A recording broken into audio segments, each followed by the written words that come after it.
March 18th. Brought back the awkward hip bridge one, a little bit too close. Feel a little bit vulnerable, but we're going to go with it. And really, what I'm going to talk about is the treadmills. Have you been seeing or making any progress? So on and so forth. But I'll talk about the bridges and my hips and everything. Like the video, please. Let's talk about it. So I made this bridge video before. Main thing was if anybody has any back issues, you just feel your back sometimes. When you watch some of these reps, you'll see that I tuck my hips first before I actually go to press up. You just think about doing that. Tuck your pelvis away from you. Make that lower back a little bit longer before you press through your feet. And then hold for a second or two at the top. Hopefully it helps. Takes away any pain if you do feel anything like that. Now, for our tread portions today, we have 3 tread portions. Each one of them is a distance challenge. The first one, you're going to go ascending tread efforts. The second one's going to be descending. Third one is your choice.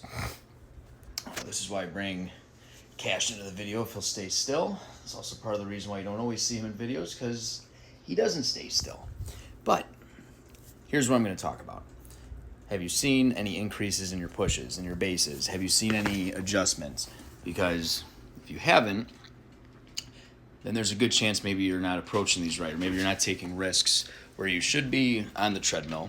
And I think today's template is a really good one to take some risks. So it is formatted for you. You don't have to hold your push every time. Like on the 17th workout, you don't have to hold your base the whole time.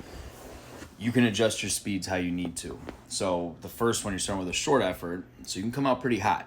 You can pull back on the pushes as you go through. You can try to hold or maintain a base. But I would highly encourage you to try something you don't normally do, and maybe try it on the first one, the first block. See how it goes.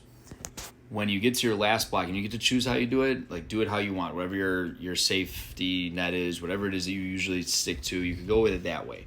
But if you haven't noticed that your base isn't going up, or maybe you're just, if I tell you, hey, go push, and it's the same speed, regardless if it's 30 seconds or 3 minutes, then I'll just be blunt, that's a problem. We want to see some sort of increase somewhere.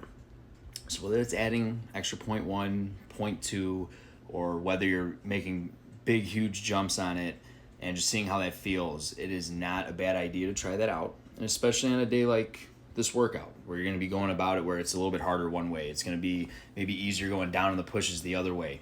But don't be scared to change those things up, and especially when it's a distance challenge, because you have a little bit of freedom there, and your coach isn't hounding you about how you need to hold a certain pace or you need to be conservative on this. Today's the day where you try out something different, see how it feels.